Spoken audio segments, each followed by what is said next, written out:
Andrew and Susanna Van Life back at it again with another tour, and we're going to introduce this couple, and they have volunteered to show us their bus today.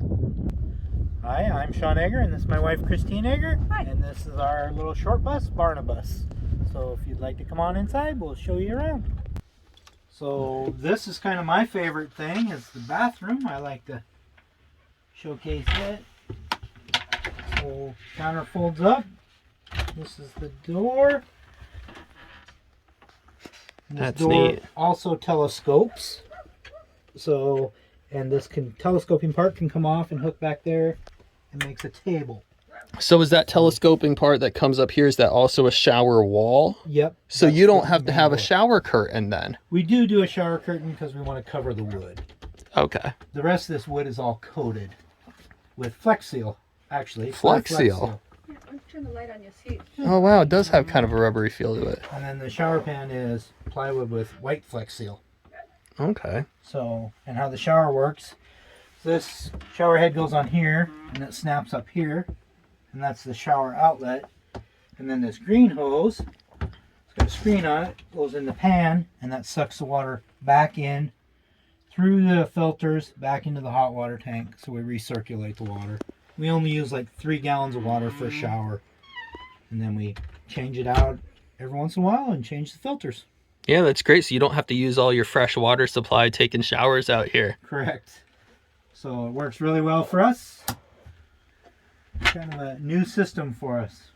So, That's neat. And it all hides away, so you've got plenty of kitchen space when you're cooking and don't need to take a shower. right. It makes for a lot of counter space. Because this is only a 4-window, but it feels rather spacious in here. Yep, that's what we were going for. We really appreciate when people say how spacious it feels, because that's what we were really shooting for. So this is the kitchen area. Sink. 22 gallons of fresh water that lives under the couch. 5 gallons of drinking water that lives under the counter. So 4-burner stove and oven. Then our fridge. Usually this is a fridge. And this one down here we use for a freezer. That's great. You have 2 separate ones. A lot of people, like, we have it side by side next to each other, but I feel like this is a more efficient way to utilize the space. Yep. And as we, like just today, we emptied this one out and turned half of this into a freezer, because we're getting low enough on food now after being out here for a week that we could put it all in one. So when we start out, we got both of them going. One is a freezer and one is a fridge. And then as we pare down, we get less.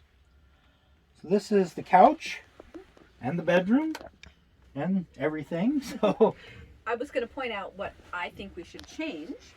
What's that? And so we have this nice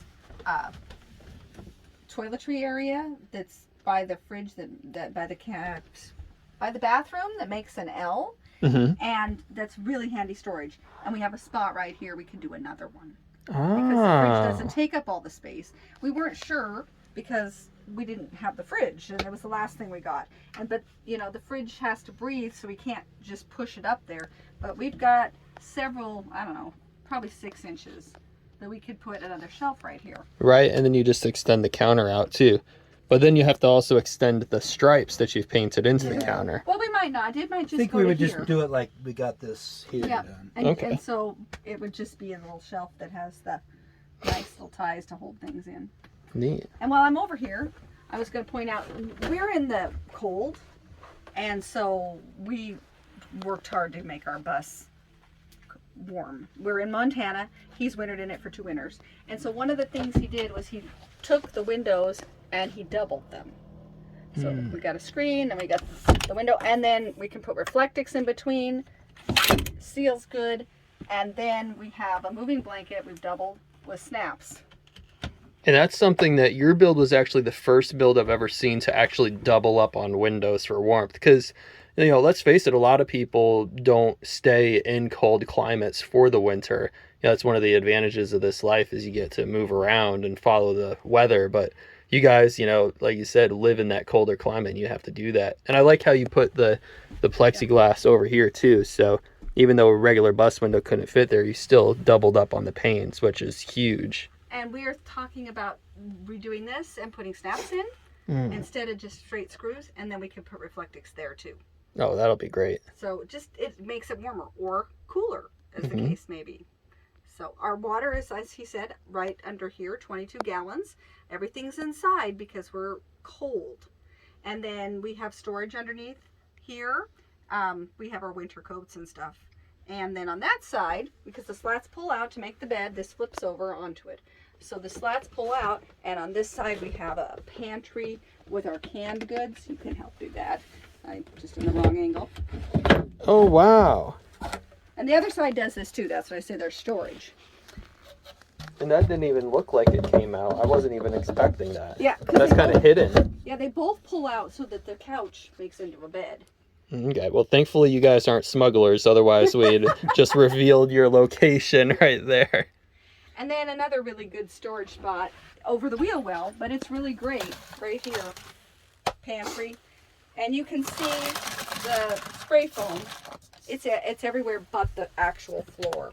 Okay, so that's great. So you've got double paned windows, you've got spray foam, so you've really optimized this for thermal efficiency. And there's one more feature besides the wood stove right next to you that it does that, and that's the fantastic fan above your head. Right, yeah, and that's insulated right now too with this. Yep, and that comes out, but easy. It's just definitely a spot you lose a lot of heat because it's on the ceiling when it's cold. And when we left December 20th, it was 20 below. Shoo! We really, and it was in the garage, but then we left. So therefore, even going down the road, you got to have ways to keep yourself warm. Yeah, wow, 20 below. And so speaking of keeping yourselves warm, you do have this wood stove, and we'll kind of transition into that. So what do you think about this wood stove? This is a Cubic Mini, right? Cubic Mini Grizzly. So that's the second size up. We love it, and we'd recommend anybody that goes oversized and not go with the Cubic, which is one size smaller. The bigger one seems to work pretty good in this space. We do also have a diesel heater that we supplement with under the bed there Under too. the bed. Okay, yeah, so right down there. So your sole source of heat is not this. You do have the diesel heater as well, yeah. It's our most dependable source of heat. We've had the diesel heater gel up on us before. So, but this always comes through, and it just, you got to stoke it a lot, but it is a good source of heat. It will heat this bus. And that's kind of important to think about too, because you live in such a cold climate. You know, if you had just one source of heat, the diesel heater, and it went out, then, you know, your water tank and water lines would probably freeze if you didn't have this going. So that's really important to have. Yes, it is. And it's saved us several times. So we are very happy to have it. Definitely worth the money. Absolutely. And I noticed that you've done a lot of cabinetry up here in the front, really added a bunch of storage here. This is our overhead storage, which I don't feel like a lot of buses utilize this space. So I built a cabinet to hold all of our clothing and bathroom stuff. And my battery bank is back there, and my inverter is back there. So this shelf is removable, so I can get to my battery bank and my inverter and stuff. That's great. Well, you've done a great job. You've really fit a lot into this 4-window here. Thank you. Well, thank you so much for watching this tour. If you've made it this far in the video, go ahead and hit that subscribe button. We've got more tours coming.